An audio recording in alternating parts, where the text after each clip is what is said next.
पराधीन स्वप्ने सुख नाई। पत्नी के शरीर से सुख ले, वाहवाही से सुख ले, खान पान से सुख ले, ये पराधीन सुख है। हम हैं अपने आप हर परिस्थिति के बाप, सुख स्वरूप हो हम। मैं सुख स्वरूप हूँ, ओम ओम। मैं चैतन्य स्वरूप हूँ, ओम ओम।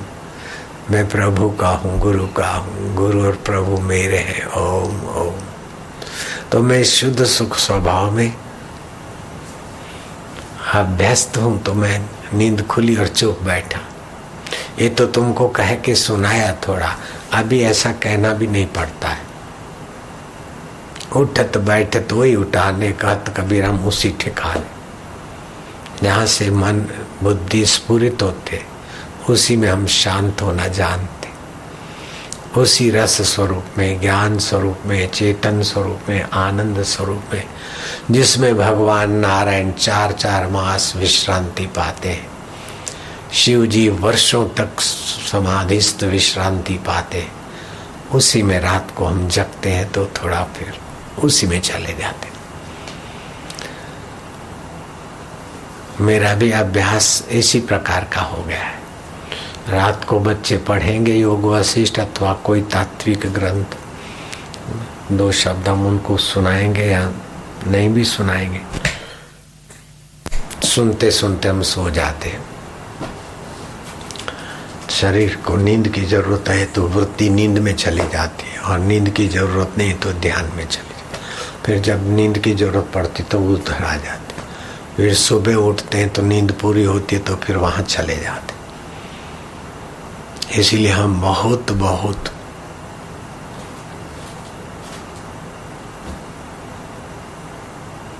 बहुत बहुत कह दिया, आगे बयान नहीं कर सकते।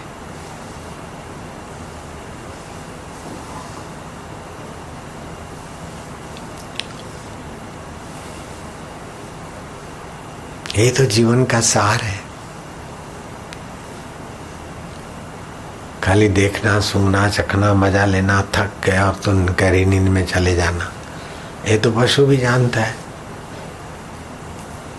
व्यवहार करते भी भगवत रस में गए, भगवत ज्ञान में गए, भगवत शांति में गए, और ध्यान में तो पूर्ण रूप से पूर्ण गुरु कृपा मिली।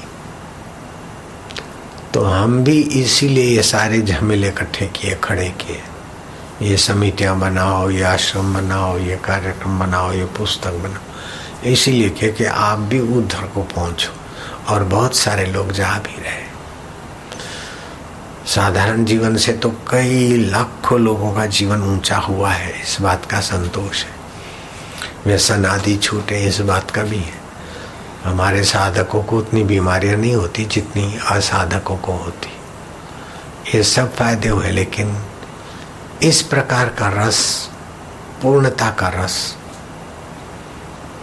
जो उसके करीब है वे पहुंच जाए, जो पहुंचे हैं दूसरों को बांटे, और जिनको पता नहीं है तो फिर ऐसे सत्संग से एड्रेस लेते लेते अपने घर में, अपना घर ही काम आएगा। गाड़ी कितनी भी नई हो, बढ़िया हो, लेकिन तुम्हारे घर नहीं जाती, तुम्हारे गांव नहीं जाती, वो बस तो बेकार है। और बस की सीटें थोड़ी पुरानी है, बस भी पुरानी है, लेकिन तुम्हारे गांव, तुम्हारे घर जाती है तो तुम्हारे काम की। ऐसे आप अपने आत्म घर में आओ, परमात्मा ध्यान में आओ, परमात्मा शांति में आओ, परमात्मा रस में आओ। आप अपना भला नहीं करोगे तो क्या इंद्रियां तुम्हारा भला करेगी, मन तुम्हारा भला करेगा, विकार तुम्हारा भला करेगा, दुश्मन तुम्हारा भले करेगा। तुम्हारा परम मित्र है, परम सुहृद है, परमात्मा तुम्हारा भला करेंगे। परमात्मा को पाए हुए महात्मा तुम्हारा भला करेंगे। लेकिन तुम सहयोग दोगे, तुम लगोगे तो तुम भला करने में सफल हो जाओ। इंद्रिय सुख तुम्हारा भला नहीं करेगा, तुम्हें पशुता की तरफ ले जाएगा। तामसी तो एकदम नीची योनियों में ले जाएगा, राजसी सुख फिर भटकाएगा जन्म मरण, सात्विक सुख भी फिर गिराएगा। लेकिन शुद्ध सुख लिया तो सतृप्तो भवति, आप तृप्त हो जाएंगे अपने आत्म सुख में। स अमृतो भवति सतरति लोकांतार्यति। तो ये योग वशिष्ठ महारामायण में आता है कि बड़े बड़े बुद्धिमान ऋषि मुनि राज ऋषि देव ऋषि ब्रह्म ऋषि उसी आत्मदेव के सुख में तृप्त रहते हैं, शांत रहते हैं, संतुष्ट रहते हैं, पूर्ण रहते हैं, प्रसन्न रहते हैं। नानक जी भी कहते हैं पूरा प्रभु आराधिए, पूरा जाका नाम नानक पूरा पाइए। पूर्ण सुख पाओ, पूर्ण परमात्मा का रस पाओ, और वो तुम्हारा चमचम चमक रहा है, दूर नहीं, दुर्लभ नहीं, पराया नहीं। ओम शांति। वहम घुस गया है कि मैं फलानी जाति का हूँ, मेरा फलाना नाम है, मैं दुखी हूँ, मैं सुखी हूँ, मैं ऐसा करूँ तब कुछ मिलेगा, ऐसा करूँ तब मिलेगा और सुखी होऊंगा। अरे करने से कुछ मिला और सुख आया तो चला जाएगा। तो जहाँ है नित्य नवीन चेतना देने वाला, जैसे सूर्य नित्य नवीन प्रकाश, ऐसे सूर्य को भी जो सत्ता देता है, चंद्रमा को जो रस देता है, वो तुम्हारे इस हाड़ मास के, इस चंचल मन के उद्गम स्थान वही सच्चिदानंद है। नास्ति ब्रह्म सदानंदम इति में दुर्मति स्थिता। वो सत्य चित्त आनंद स्वरूप ब्रह्म सदा है और आनंद स्वरूप है, ऐसा अगर मैं नहीं मानता था तो मेरी मति दुर्मति थी। जब वो मान लिया अर्थात निश्चय कर लिया और उसमें आराम पा लिया गुरु कृपा से, तो वो दुर्मति कहाँ गई पता ही नहीं।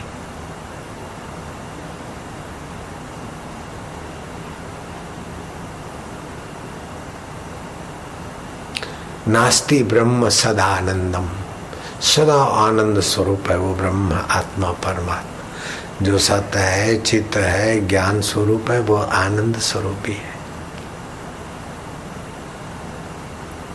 अगर आनंद स्वरूप नहीं है तो फिर भगवान नारायण 4 महीने काय को उसमें योग निद्रा में चले जाते।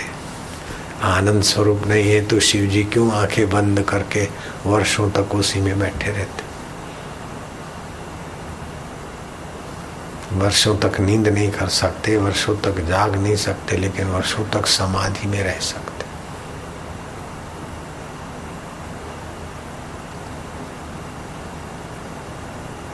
हजारों वर्ष की समाधि किए हुए लोग।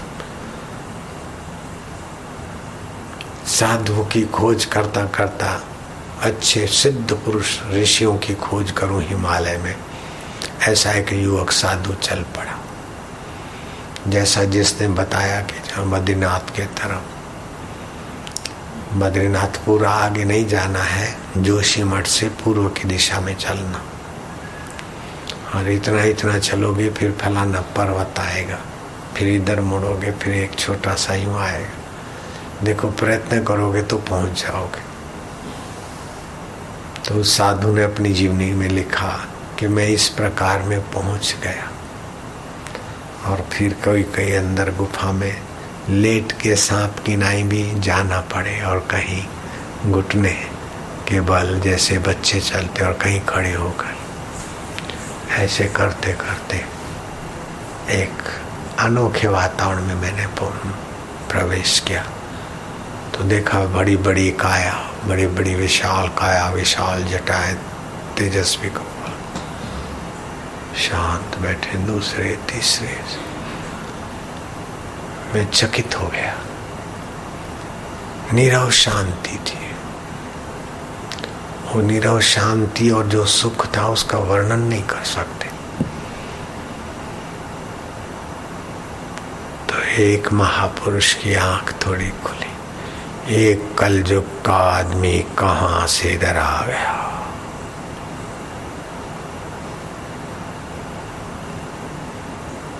तो मेरे मन में हुआ कि हम कलयुग के आदमी, तो ये क्या द्वापर के हैं, त्रेता के हैं, सतयुग के हैं।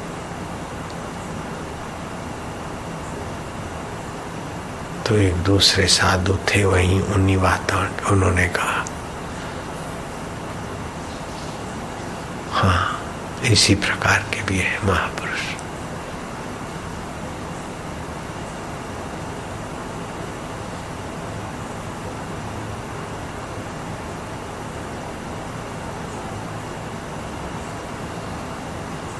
उन महापुरुषों के दर्शन से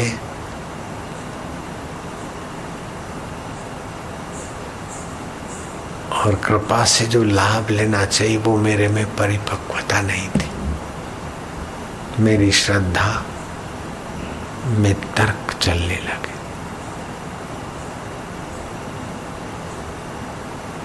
क्यों आए हो यहाँ? हम योग समाधि सीखने आए।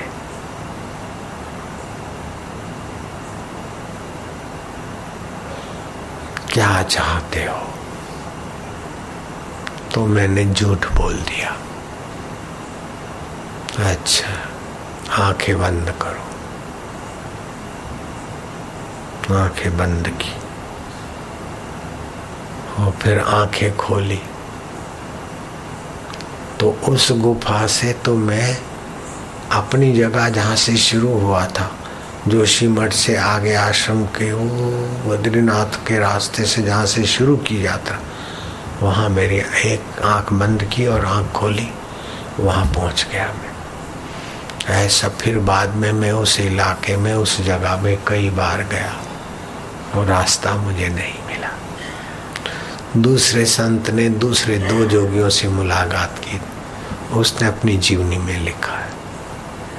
पैसे से महापुरुष उस परमात्मा सुख में, वशिष्ठ महाराज भी वर्षों तक रहते थे। एक बार तो वशिष्ठ महाराज योग बल से आकाश में उड़े और वहीं संकल्प से कुटीर बनाई और उसमें ध्यानस्थ रहे। और 1 वर्ष की वहां समाधि के बाद कुटीर से निकले तो संकल्प से उन्होंने कुटीर रच दी। ऐसा योग वशिष्ठ में वर्णन आता है। संकल्प से रात्रि के स्वप्न में बन जाता है तो सिद्ध पुरुष का जागृत में भी हो जाता है। योग सिद्ध महापुरुष करते होंगे। तो आकाश में सिद्धों की भी गति नहीं, उससे भी मैं आगे चला गया।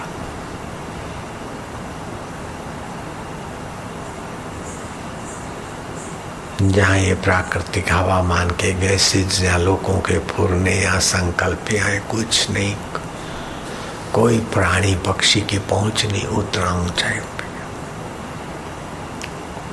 तो मैंने संकल्प की कुटीर रची, फिर मेरी समाधि खुली, मैं तो कुटीर से निकला बाहर। लेकिन मैंने संकल्प अपना समेटा नहीं, निकला और मैं विचरण करने। तो देखा कि कोई विचरण करता हुआ सिद्ध उसमें ध्यानस्थ हो गया मेरी कुटीर में।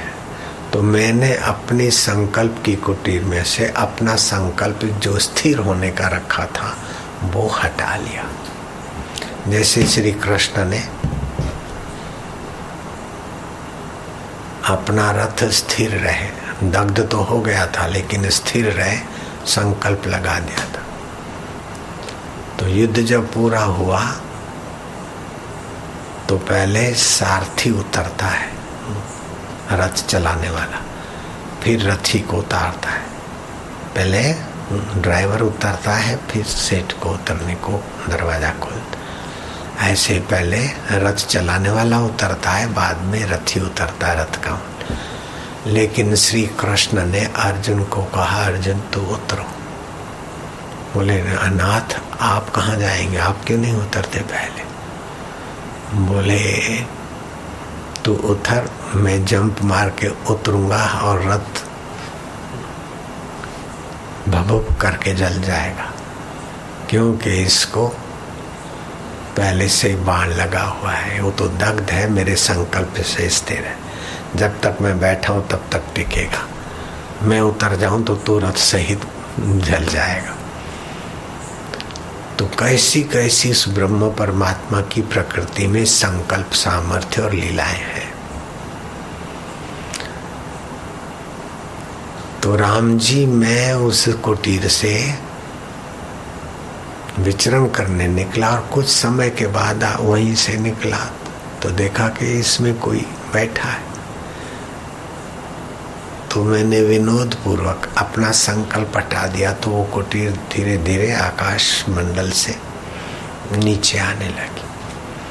वो सिद्ध पुरुष तो सावधान नहीं था, मैं सावधान होकर उसके पीछे आ रहा और चलते नीचे उतरते उतरते मेरे संकल्प के अनुसार धरती पर जब आई तो उनको थोड़ा सा झरकाया, आँख खुली।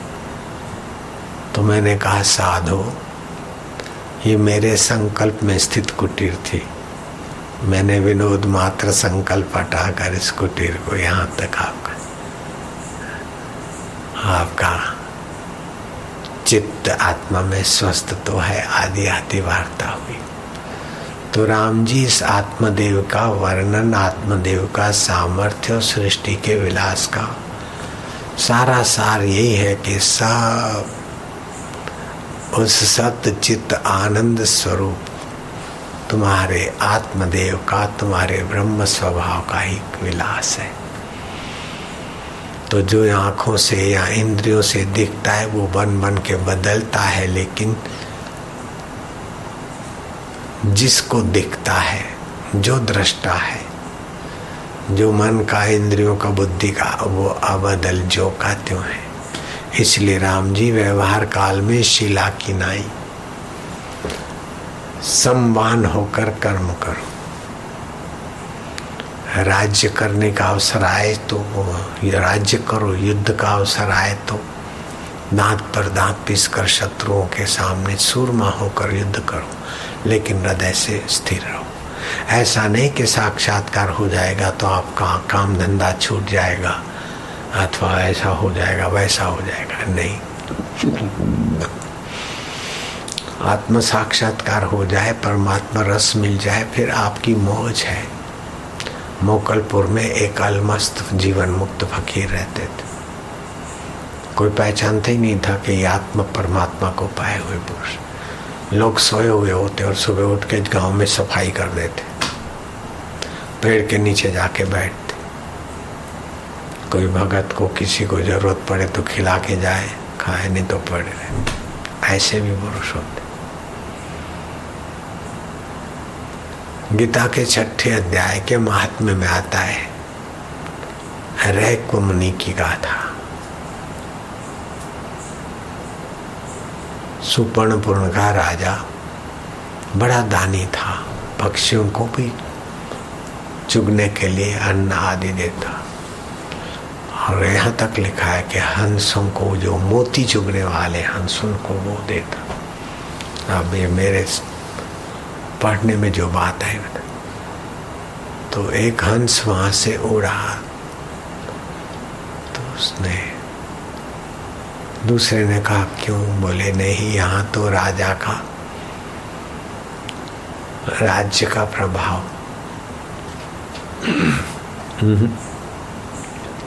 वो धर्मात्मा राजा को स्वप्न आया तो 2 हंस उड़ रहे,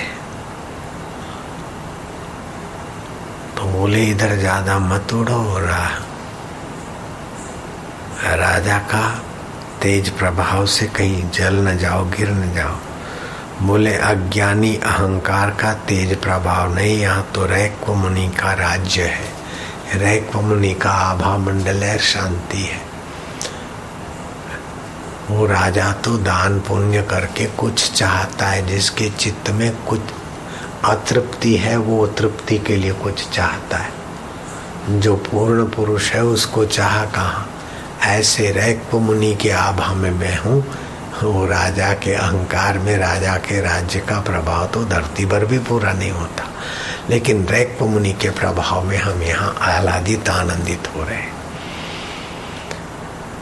इस अज्ञ राजा को क्या पता कि जीवन का सार और जीवन की ऊंचाई क्या होती है। मैं तो उनके राज्य में रहने वाले रैक मुनि के अमृतमय आभा मंडल में विचरण कर रहा हूं, मुझे नहीं चुभने हैं मोती। राजा का सपना टूटा और मुनियों से बात की और खोज करो रैको मुनि, हमारे राज्य में सुपर्णपुर में ही है। खोज करते करते पता चला कि बैलगाड़ी का धंधा करने वाला, बैलगाड़ी पे सामान ढोने का धंधा करने वाला एक युवक, जिनको शरीर में खुजली की तकलीफ थी, रात को कभी कभी बैलगाड़ी के नीचे ही सो जाता। कुटुंब में कोई आगे था नहीं, कोई मर गए क्या हुआ, लेकिन आत्मविश्रांति पाए हुए थे। तो जाकर राजा को बताया, ये गीता के 6ठे अध्याय के महात्म्य में आता है लगभग, जहां तक मुझे याद है तो महात्म्य में, गीता के महात्म्य में है। अध्याय शायद 6ठा ही है, नहीं तो आगे पीछे। तो राजा 2 खच्चरियों पर अशर्फियां भरवा कर रैको मुनि के पास गए कि प्रभु ये मैं कहाँ उतारूं, आपके लिए दक्षिणा लाया, मुझे आत्मज्ञान दीजिए, जिस प्रसाद से आप अपने परमेश्वर तत्व में स्थित है, मुझे वो उपदेश दीजिए।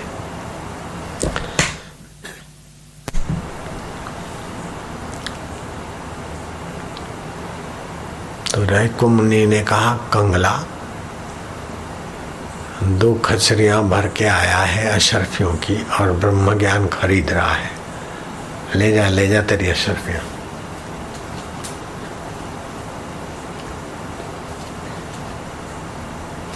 दो खचरियां भर के अशर्फियां लाया और ब्रह्म ज्ञान का प्रसाद लेने आया है, कंगले कहीं के जाओ।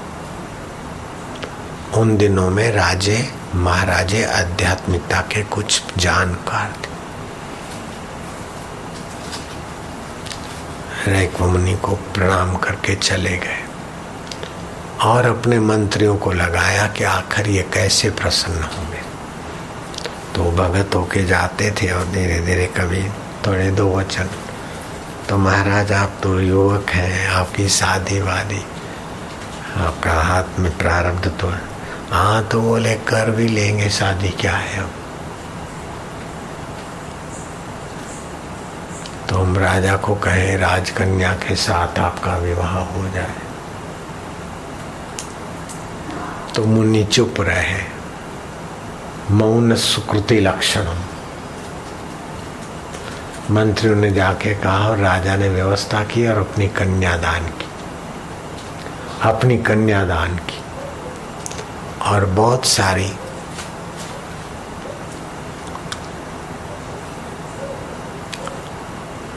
जमीन जायदाद, कुछ इलाका उनको भेंट में देकर उस इलाके का उनको राजा घोषित कर दिया। राज्य का कुछ हिस्सा देकर उस राज्य का नाम रखा रैकोपरण।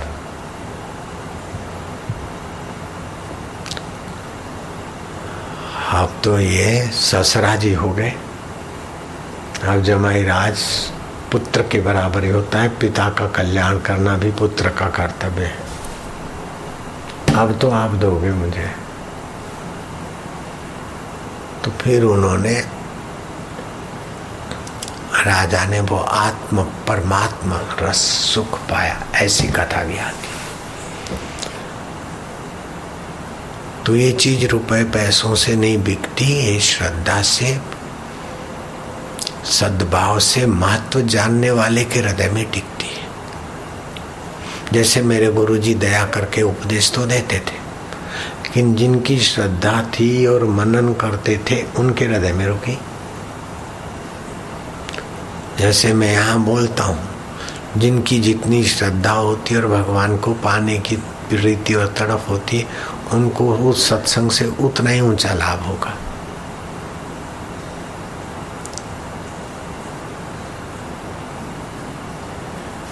तो बड़े बड़े राज ऋषि, बड़े बड़े ब्रह्म ऋषि, बड़े बड़े देव ऋषि आखिरी में यहाँ पहुँचते हैं।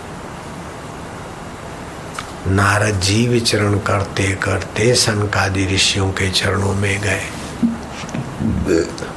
प्रभु मुझे ब्रह्म विद्या का प्रसाद दीजिए, उपदेश दीजिए।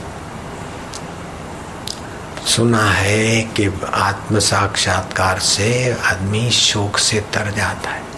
अभी मेरे को बीते हुए का शोक होता है, आने वाले भविष्य का भय होता है और वर्तमान में भी फिसलाहटें होती है, क्योंकि मैंने आत्मज्ञान को, आत्मदेव को, परमात्मा देव को नहीं जाना है।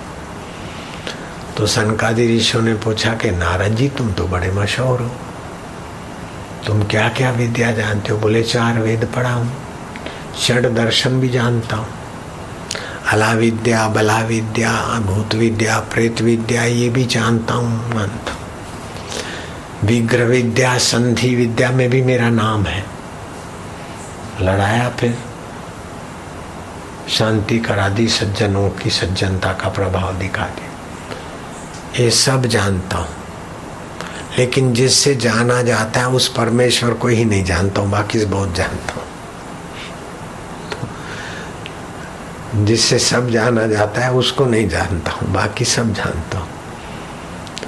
तो सनकादि ऋषियों ने कृपा करके कहा, योवत भूमा तत्सुखम, जिससे सब जाना जाता है उस भूमा व्यापक ब्रह्म को जानोगे तो तुम सुखी हो जाओ, शोक से बच जाओगे, भय से पार हो जाओ, वर्तमान के विकारों के दलदल से उठो। तो सनकादि ऋषियों ने कृपा करके नारद जी को ब्रह्म विद्या का उपदेश दिया। हनुमान जी के पास अष्ट सिद्धि नवनिधि थी, फिर भी हनुमान जी के जीवन में पूर्णता नहीं थी। श्री राम जी के शरण आए और बिन शर्ती शरणागति को लेकर राम जी की तत्परता से सेवा की और श्री राम प्रसन्न हुए। सीता जी को कहा कि इनको दो मेरा ब्रह्म उपदेश। राम जी ने और सीता जी ने मिलकर हनुमान जी को ब्रह्म उपदेश देकर ब्राह्मी स्थिति में स्थित किया और परीक्षा भी ली। विभीषण ने राम राज्य के समय राम जी को सच्चे हीरों का हार भेंट किया।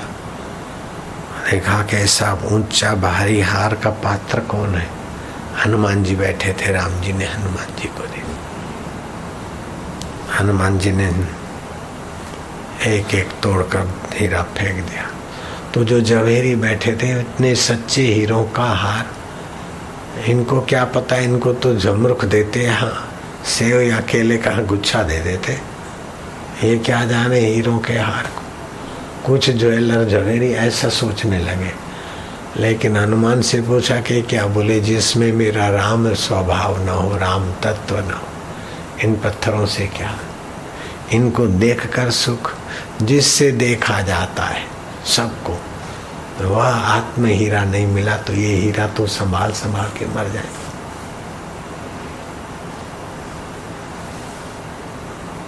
का हनुमंत प्रति उपकार करूं का तोरा, सन्मुख हो न सके मुख मोरा। रामायण में आता है। तुमने बहुत सेवा की, मैं तुम्हारा क्या बदला चुका। फिर हनुमान जी की ये मांग समझकर राम जी ने, कोई ऐसा न कहे कि महिलाओं को ज्ञान नहीं होता, सीता जी के द्वारा उपदेश दिलाया। सीता जी पराशक्ति है, लक्ष्मी रूपा है। रावण के पास जो सीता जी थी, वो सीता जी का मानस शरीर दूसरा था। असली सीता तो अग्नि में प्रविष्ट हो गई थी। और एक अनेक जीववाद, एक जीव में से अनेक जीव बन सकते, जैसे आप एक है और स्वप्न में अनेक बन जाते, ऐसे कुछ साधना से आप अनेक शरीर भी बना लेते। तो सीता और राम और देवों के पास तो ऐसी, सिद्धों के पास ऐसी होती है युक्ति। तो मूल सीता तो प्रविष्ट हो गई और मायावी सीता निकली, उसी को रावण ले गए। तो परीक्षा का निमित्त करके अग्नि में बिठाकर वो जो संकल्प वाली सीता थी वो उसमें चली गई और असली सीता राम जी के पास आ गई। तो उसी सीता जी ने हनुमान जी को उपदेश दिया, फिर राम जी ने भी मार्जन किया। फिर हनुमान जी से पूछा कि अब हम कैसे लगते दिखते हैं? बोले जगत दृष्टि से आप स्वामी हो, मैं सेवक हूं। व्यवहार दृष्टि से आप स्वामी हो, मैं सेवक हूं। सृष्टि की दृष्टि से आप माया को वश करने वाले चैतन्य भगवान हो और मैं प्रकृति के वश रहने वाला जीव हूं। और तत्व दृष्टि से, व्यवहार दृष्टि से आप कांच की कैबिन में बैठे हो, अंदर और बाहर का देख रहे हो। मतलब माया में चैतन्य हो, हमारे दिल की भी अपने दिल को भी जानते हो, दूसरों को भी जानते हो। हम मिट्टी के घड़े में बैठे, मिट्टी के घड़े का दिया बंद, उसको 5 सुराख, केवल उन्हीं से थोड़ा बहुत जो चीज रखी देखी सुनी उसी को जानता। और कांच के कैबिन में रखा दिया पूरे कैबिन को और बाहर को भी प्रकाशित करता। ऐसे ही माया को वश करने वाला जो चैतन्य है वो ईश्वर, और अविद्या के वश चलने वाला जो चेतन है वो जीव है। लेकिन तात्विक में चेतन दोनों एक है, घड़े का आकाश और केबिन का आकाश। केबिन का आकाश और मठ का आकाश वास्तव में एक है। तो जगत व्यवहार दृष्टया स्वामी त्वम सेवको अहम, जगत दृष्टया ईश्वरो त्वम जीवो अहम, तत्व दृष्टया तवेव अहम, जो तुम हो वही मैं हूँ। राम जी प्रसन्न हो गए कि हनुमान अब तुम पूर्णता को आए। आलिंगन देखा होगा फोटो में, हनुमान जी को आलिंगन करते राम जी, राम राज्य के समय उपदेश देते। हनुमान जी तृप्त हुए। जैसे 2 दियों का प्रकाश अलग नहीं किया जा सकता, 2 सरोवर की पाल टूट जाए तो कौन से सरोवर का कौन सा पानी, ऐसे ईश्वर का ईश्वरपना, जीव का जीवपना, दोनों ब्रह्म में एक हो जाते। घड़ा भी टूटा और केबिन भी टूटी, तो आकाश दोनों एक ही थे। घड़ा होते हुए भी आकाश वही था, केबिन होते हुए भी आकाश वही है, फिर भी आवरण हट गया। तो ईश्वर को ईश्वर पने का अहम नहीं, जीव को जीव पने का अहम नहीं, तो ब्रह्म हो गए। ऐसी ब्राह्मी स्थिति प्राप्त करने के लिए बड़े बड़े ऋषि मुनि जति जोगी यत्न करते। हनुमान जी ने भी यत्न किया, मैंने भी यत्न किया। नहीं तो खाना कमाना, दुनिया का ऐश करना अथवा रिद्धि सिद्धियाँ, ये बहुत कुछ चमत्कार और ऐसा वैसा मौज मारने की चीजें तो पीछे पीछे घूमती थी। लेकिन हमने लक्ष्य बना लिया, लक्ष्य न ओझल होने पाए, कदम मिलाकर चल। ब्रह्मवेता गुरु के अनुभव से, अपना शास्त्र के वचन से कदम मिलाकर चल। सफलता तेरे चरण चुमेगी आज नहीं तो कल। उदालक 16 साल का, राज्याभिषेक की तैयारी हो रही, चुपके चला गया और साधन किया, ब्राह्मी स्थिति प्राप्त कर ली। पिताजी तो सोचता ही रह गया और बेटा साक्षात्कारी होके आ गया।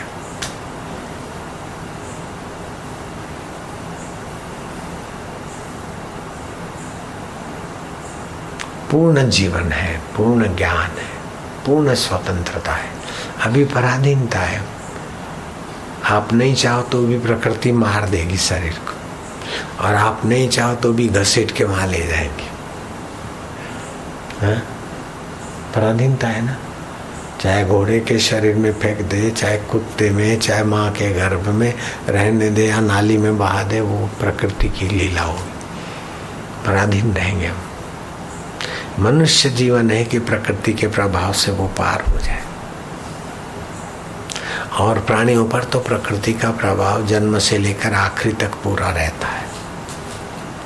मनुष्य बालक पर बचपन में प्रकृति का प्रभाव थोड़ा रहता है, फिर 3 साल के बाद और कम होता है, 5 साल के बाद और किशोर अवस्था में और कम, फिर जनेऊ बनेऊ मिलता है अथवा सुर प्रकृति, वो प्रकृति पर विजय पाकर कुछ का कुछ कर लेता है।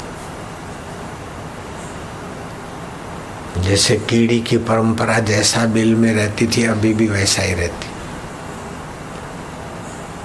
पक्षी जैसा घोंसला बनाते थे अभी भी वैसा ही बनाते। लेकिन मनुष्य पहले जैसा घर बनाता था अभी तो स्थापत्य कला से विलक्षण घर बनाना है। प्रकृति ने आंधी तूफान बनाया तो मनुष्य ने घर बना लिया। प्रकृति ने गर्मी बनाई तो मनुष्य ने एयर कंडीशन खोज लिया। प्रकृति ने बारिश की तो मनुष्य ने छाता रेनकोट खोज लिया। प्रकृति ने दूरी बनाई तो मनुष्य ने रेल जहाज खोज लिया। प्रकृति में रोग आए तो मनुष्य ने औषध उपचार मंत्र खोज लिए। तो ये सब मनुष्य ने ही खोजा ना। तो मनुष्य को स्वतंत्रता दी गई। चाहे इन खोज करके शरीर को सुख सुविधा में रखो, चाहे खोज करके सृष्टि के मूल को जानकर तुम ईश्वर से अपना तादात्म्य अनुभव करो। लाखवां हिस्सा तुम्हारा विकसित हुआ तो तुमने संसार की सुविधा ही पा ली, आप बुद्धिजीवी हो गए बस, खाली लाखवें हिस्से से। लेकिन बाकी के हिस्से तो यही पड़े हैं ना। तो बाकी के हिस्से विकसित करने का नाम है साधना, सत्संग, सेवा। निष्कामता से वासना नियंत्रित होगी, ध्यान भजन से चित्त एकाग्रता, मन बुद्धि में योग्यता विकसित होगी, और तत्व ज्ञान से मन बुद्धि के पार तत्व में छलांग मिलेगी।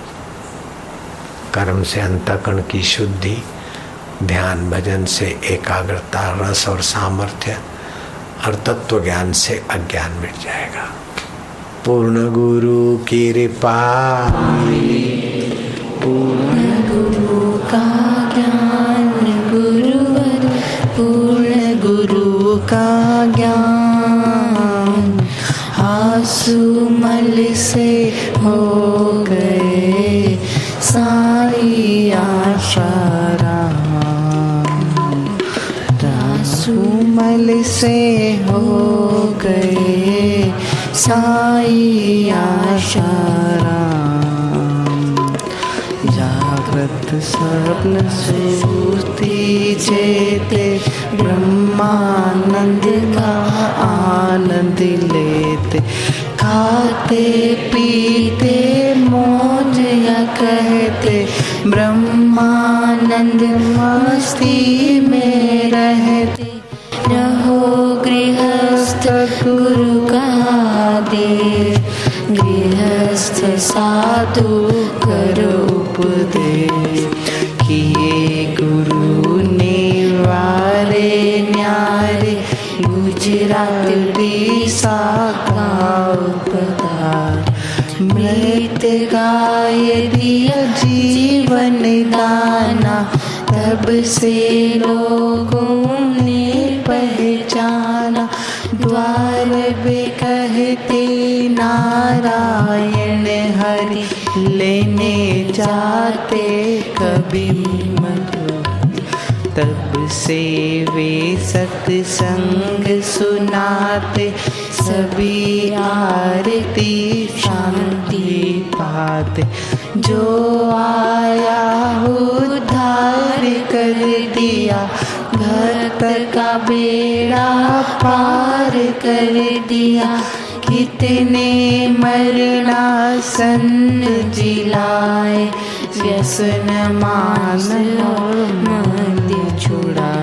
हरि ओम हरि ओम हरि ओम हरि ओम हरि ओम हरि ओम हरि ओम हरि ओम।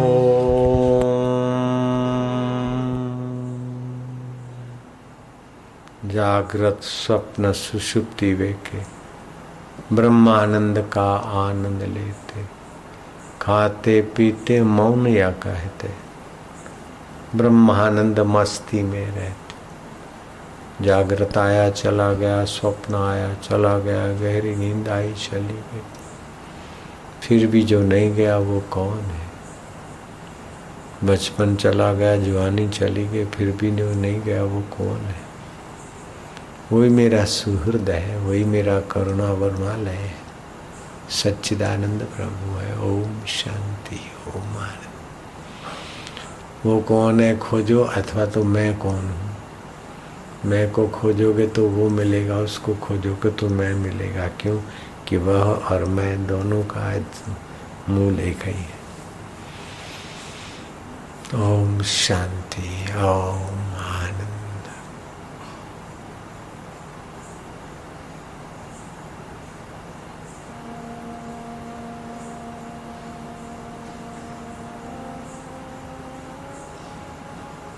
ओम शांति, ओम। मन जो जो शांत होता जाएगा त्यों सच्चिदानंद में आता जाएगा, ब्रह्म में आता जाएगा। जो जो सच्चाई होगी, सद्भाव होगा, सत्कर्म होगा, त्यों त्यों मन जल्दी शांत होगा। जो मन शांत होगा त्यों त्यों ब्रह्म सुख, ब्रह्मानंद, ब्रह्म रस आने लगेगा। तुम्हारे भाग्य की कौन तुलना कर सकता है, सराहना कर सकता है। ब्रह्म ज्ञान का सत्संग सुनना और इतना शांत माहौल में बैठने को मिलना अपने आप में बहुत बड़ा महत्वपूर्ण काम हो रहा है।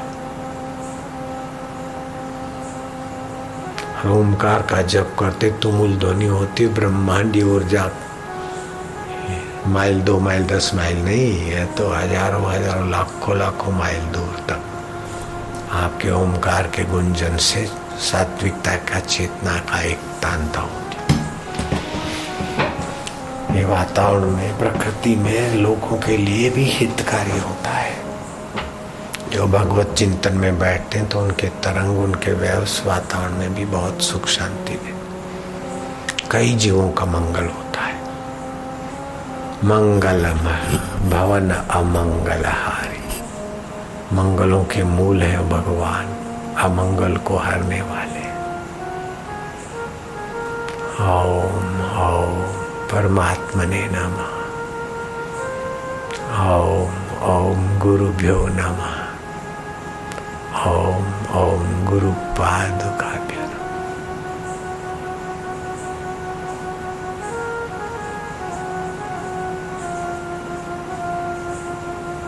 ओम ओम राम रूपाय नमः।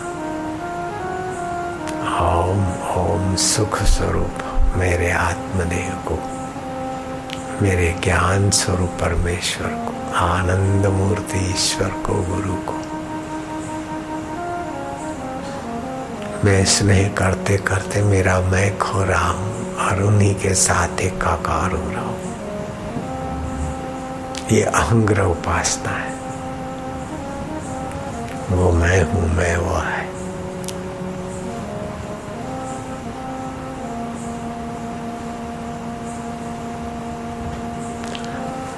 जो जो भगवत प्रीति बढ़ती जाती त्यों गुरु के लिए श्रद्धा और आदर भी बढ़ता जाता है। अब मैं तो था 27 साल का और गुरु जी थे 90 साल के करीब। लेकिन कई बार होता है कि साईं को ऐसे एक बार राम सुखदास जी महाराज से बात करते करते मेरे को यूं हुआ तो यूं देख लिया, वो हंसने लगे, उनके चेले भी हंसने लगे। फिर बहुत विनोदी बातें हुई।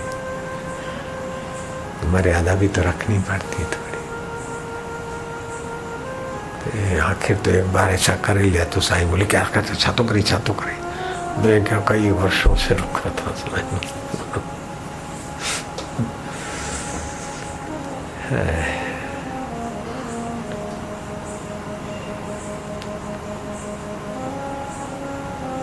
लालजी महाराज को भी इतना भगवत प्रेम आता, कभी कभी पेड़ों को आलिंगन कर देते जंगल में, नारायण रूप, ईश्वर रूप।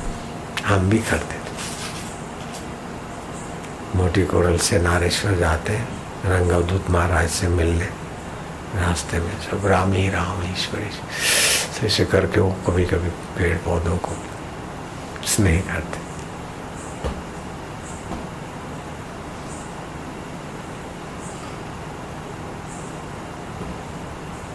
वास्तव में परमात्मा आनंद स्वरूप है। परमात्मा में दुख नहीं है, प्रकृति में दुख नहीं है, और हम दुख चाहते भी नहीं। फिर दुख कहाँ से आया? भगवान में दुख नहीं है, प्रकृति में दुख नहीं है, और हम दुख चाहते भी नहीं, तो दुख कहाँ से आया?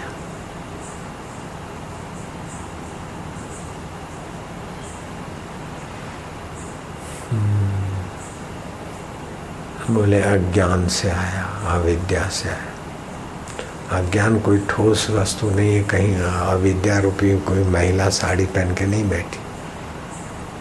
जो अविद्यमान है उसको विद्यमान मानते हैं, जो बदलती है प्रकृति की चीजें उसको सच्चा मानते, और जिसके अधिष्ठान से बदलती उसका पता नहीं, इसको बोलते हैं अज्ञान। जो अविद्यमान में विद्यमान और विद्यमान का पता नहीं।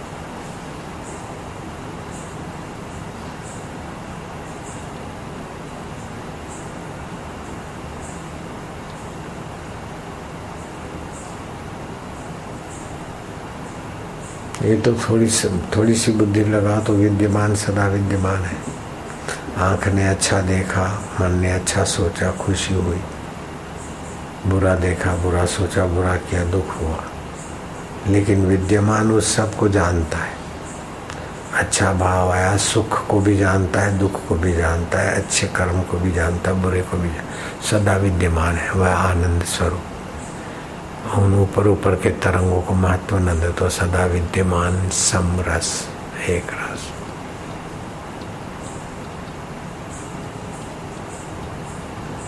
बहुत ऊंची स्थिति है। इसी को पाने के लिए राजे महाराजे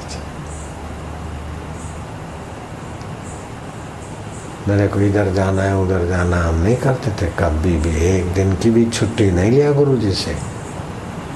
ये तो एक नाटकबाजी है समर्पण की। समर्पित हुए फिर जाना है, ये करना है, अपना मनमाना करना है। ये तो नाटक है। समर्पण कहाँ है? समर्पण का नाटक है। समर्पित हो गए तो हो गए। मेरे को इधर जाना है, मेरे को उधर जाना है, ये करना है। तो कैसा समर्पण है आजकल? जैसा समर्पण ऐसी प्राप्ति, जैसी श्रद्धा ऐसी प्राप्ति, जैसी तड़प ऐसी प्राप्ति। तड़प पूरी हो, श्रद्धा पूरी हो, समर्पण पूरा हो तो फिर देर कैसे लगे? कबीर जी बोलते, जितना हेत हराम से उतना हरि से होए, कहे कबीर वा दास का पला न पकड़े कोई। बचे हुए थोड़े से संस्कारों से यहाँ सुख दुख आता है, उसका सदुपयोग करके कर्म करने की, और जो भी स्थिति पाना है उस स्थिति की प्राप्ति का मैदान मनुष्य लोक है। स्वर्ग पुण्य का फल, नरक पाप का फल।